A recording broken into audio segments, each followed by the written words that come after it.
Hello everyone. आज मैं इस वीडियो में महाकवि सूरदास जी की कविता सूरदास के पद के साथ उपस्थित हूँ। सर्वप्रथम श्री कृष्ण भक्त महाकवि सूरदास जी के जीवन पर थोड़ा प्रकाश डालते हैं। सूरदास हिंदी के भक्ति काल के महान कवि थे। महाकवि सूरदास का जन्म रुनकता नामक ग्राम में सन 1478 ईस्वी में पंडित रामदास के घर हुआ था। कृष्ण भक्ति में सूरदास का नाम सर्वोपरि है। वह एक कवि, संत और एक महान संगीतकार थे। सूरदास के प्रमुख ग्रंथ सूरसागर में उनके पदों का संग्रह है।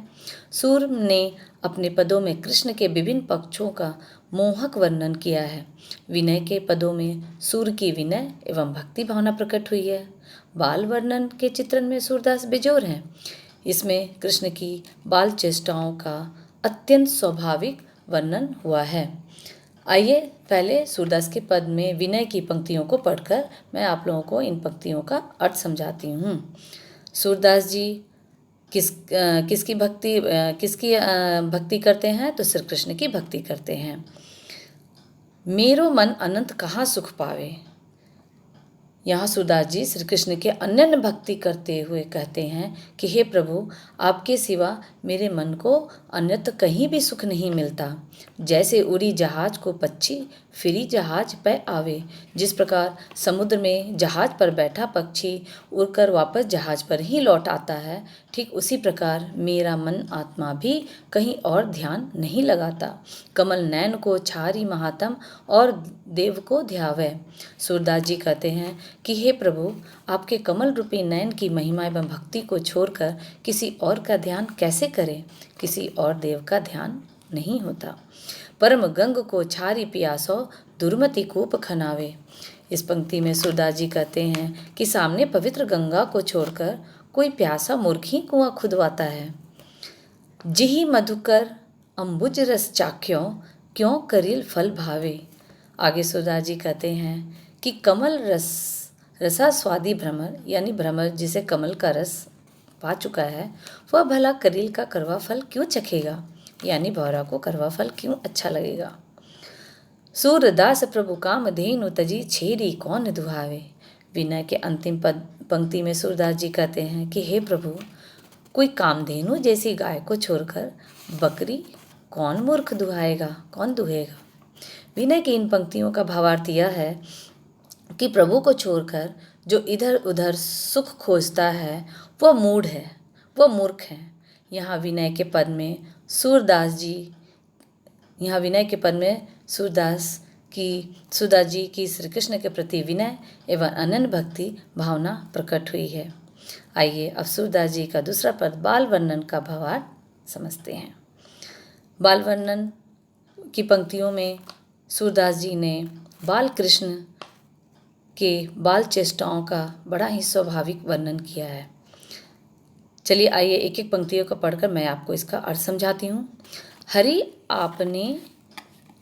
अपने आंगन कछु गावत। यहाँ हरि बाल कृष्ण को कहते हैं सूरदास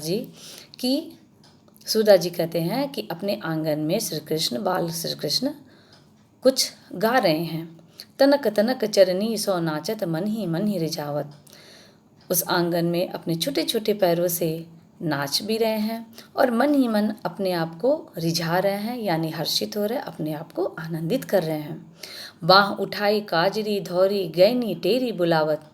सूरदास जी कहते हैं कि बालकृष्ण अपने दोनों हाथों को ऊपर उठाकर काजरी धौरी गायों को बुलाते हैं।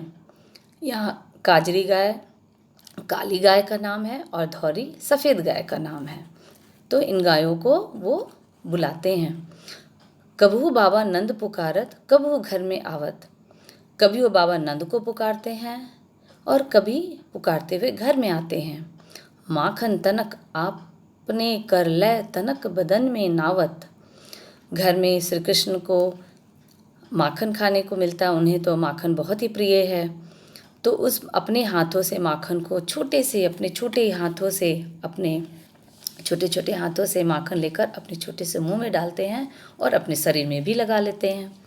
कबहू कचिता प्रतिबिंब खंभ में लोनी लिए खबावत। कभी उनके आंगन में मणिमय जो खंबा है उसमें वो कभी अपने प्रतिबिंब को देखकर उसे एक अन्य बालक समझकर उसे भी मक्खन खिलाते हैं। दूरी देखकर जसमती लीला हरस आनंद बढ़ावत।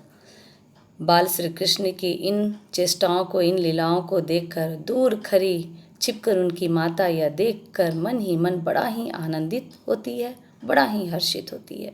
और श्री कृष्ण भी, बाल श्री कृष्ण भी उसके आनंद को बढ़ाते हैं। सूर्य श्याम के बाल चरित नित नित ही देखत बावत। सूरदास जी कहते हैं कि श्याम सुंदर के बाल चरित्र नित नित देखने में रुचिकर लगते हैं, यानी उन्हें नित्य नवीन आनंद मिलता है। तो बच्चों, आशा है कि आपको सूरदास जी के जो ये दोनों पद है, विनय और बाल वर्णन, उसका अर्थ और भावार्थ अच्छी तरह से समझ ही गए होंगे। और इससे संबंधित प्रश्न का उत्तर आप अब बहुत ही आसानी से कर सकेंगे। धन्यवाद।